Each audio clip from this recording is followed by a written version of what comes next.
ये final term की latest past paper question series की वीडियो है। कंप्लीट सीरीज इस चैनल के ऊपर अपलोड की जा रही है और आज की वीडियो के अंदर आपसे MGT 101 के फाइनल टर्म के लेटेस्ट पास्ट पेपर के क्वेश्चंस शेयर किए जा रहे हैं।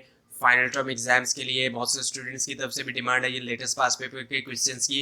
ज़्यादातर पास्ट पेपर्स जो इजीली अवेलेबल है वो काफ़ी पुराने हैं और इस चैनल के ऊपर फाइनल टर्म एग्जाम्स की प्रिपरेशन की सीरीज़ भी अपलोड की जा रही है। तो इसमें सबसे पहला ये कि जो पहला क्वेश्चन है वहाँ पर कुछ इस तरह से दिया गया था कि मशीनरी थी 1 लाख रुपीज़ की, कैरेज आउटवर्ड था 18,000 rupees, carriage inward 12,000 rupees and net purchase value थी 1,20,000। सो कैलकुलेट करना थी net book value of machine और रेट था 10% पर एनम।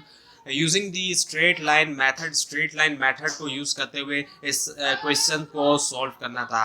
सेकंड क्वेश्चन के अंदर फाइंड नेट लॉस को फाइंड करना था। जो गिवन टेबल डिटेल थी, इसकी डिटेल जो है वो दी गई थी, उसमें से जो है वो नेट लॉस को निकालना था। और उसके अलावा ये कि according to periodic inventory system इनकी जर्नल एंट्रीज जो है वो बनानी थी। सो पीरियोडिक और परपेचुअल सिस्टम होते हैं। सो इसकी जो है वो एंट्रीज बनानी थी। डिटेल्स थी कि which is purchased for 20,000, sold for 30,000 on cash base. तो इस तरह की कुछ डिटेल्स थी। इसके अलावा कि फाइंड करंट लाइबिलिटीज़, जो करंट लाइबिलिटीज़ होती है लॉन्ग टर्म होती है, करंट होती है। सो करंट लाइबिलिटीज़ को फाइंड करना था। इस तरह का क्वेश्चन था। इसके अलावा कैलकुलेट मैन्युफैक्चरिंग कॉस्ट को कैलकुलेट करने के हवाले से क्वेश्चन था। जर्नल एंट्री के हवाले से भी क्वेश्चन था। इसके अलावा इवेल्यूएट करना था डिफरेंस जो है डेबिट अकाउंट और क्रेडिट अकाउंट के दरमियान।